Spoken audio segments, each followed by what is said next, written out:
सरकार के विचार हैं? जैसा कि आज आप लोग पूर्व से जान रहे हैं कि आज जिला परिषद के बोर्ड की प्रस्तावित बैठक थी, जो बैठक संपन्न हो चुकी है। काफ़ी लंबी बैठक चली, 11 बजे से ये बैठक चल रही है। कुल हम लोग के एजेंडा इसमें 21 थे।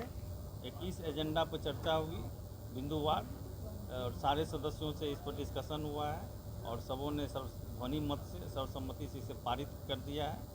ये इसका प्रोसीडिंग बनेगा।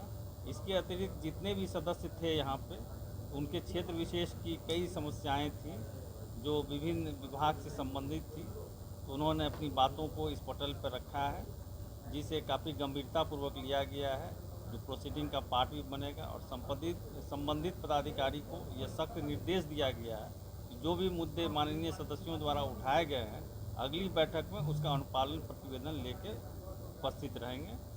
तो बोर्ड की बैठक में जो भी निर्णय हुए हैं, जिला परिषद की जितने भी कर्मी हैं, पदाधिकारी हैं, सबों का यह दायित्व होगा कि उनका अनुपालन ससमय करवाना सुनिश्चित। सर, पिछली बार जो निर्णय लिए गए थे उस पर काम क्यों नहीं हुआ सर? पिछली बार जो भी निर्णय लिए गए थे, ऐसा नहीं है काम नहीं हुआ, उसमें बहुत सारे काम हुए हैं। और आप अवगत हैं कि इधर लगातार 3 महीने से लगातार बारिश हो रही है। धनबाद में काफ़ी अधिक बारिश हुई है, जैसी सूचना है कि इस तरह की बारिश पूर्व के वर्षों में नहीं हुई थी। निश्चित रूप से जब इस ढंग की बारिश होती है तो विकास के कार्य अवरुद्ध होते हैं। उस कारण से हम लोग थोड़ा पिछड़े हैं। जो भी पक्के वर्क थे या कच्चा वर्क थे, हम लोग नहीं कर पाए हैं। लेकिन अब बारिश थोड़ी थमी है, पुनः विकास की रफ्तार तेज होगी, गति बढ़ेगी और हम लोग त्वरित गति से जो विकास के रुके हुए कार्य हैं उसको पूरा करने में सक्षम साबित इसको भी किया गया सर। जी। आज काफी असंतोष है कि कार्य नहीं हो रहा है क्षेत्र में, जानकारी नहीं लिया जा रहा है किसी बात को लेकर, या तो कुछ वगैरह। ऐसा था कि आज की बैठक में कुछ सदस्य अनुपस्थित पाए गए। उनके कुछ वेरियस कारण थे, लेकिन वे महत्वपूर्ण विभाग से संबंध रखते हैं। जैसे PhD 1, 2 एग्जीक्यूटिव इंजीनियर वो नहीं थे, खनन विभाग के पदाधिकारी नहीं थे।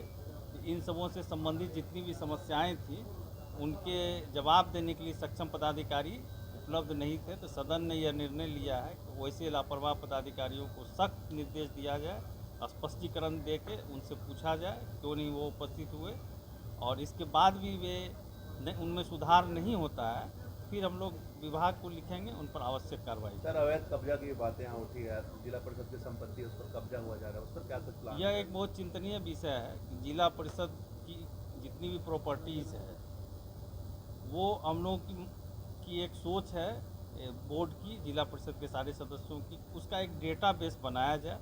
और डेटाबेस बनाने का काम मेरा चल भी रहा है कि जिला परिषद के स्वामित्व में कितनी दुकानें हैं, कितने विवाह मंडप हैं, कितनी खाली पड़ती ज़मीन है, वो डाटाबेस रहना बहुत ज़रूरी है। उसमें बहुत जगह पर अतिक्रमण की बातें आ रही हैं, तो अतिक्रमण के लिए हम लोग पूर्व में भी संबंधित CO को अतिक्रमणवाद चलाने के लिए निर्देश दिया गया है, क्योंकि अतिक्रमण की शक्ति CO में ही निहित रहती है। तो वो हम लोग भेजेंगे, पुनः उसकी समीक्षा हम लोग करेंगे, और हम लोग की पूरी कोशिश होगी कि ऐसे दुकानों को, ऐसे ज़मीनों को, ऐसे भवनों को जो जिला परिषद की परिसंपत्ति है और अतिक्रमित है, उसे अतिक्रमण मुक्त कराकर जिला परिषद अपने कब्जे में वापस ले और उसका हम आर्थिक उपयोग कर सकें, ताकि जिला परिषद के राजस्व में अभिवृद्धि हो सके। स्वास्थ्य विभाग को लेकर जैसे डायरिया के स्वास्थ्य विभाग से संबंधित कई तरह की समस्याएं थी, तो सिविल सर्जन महोदय शुरू से अंत तक स्वयं बैठे रहे, उन्होंने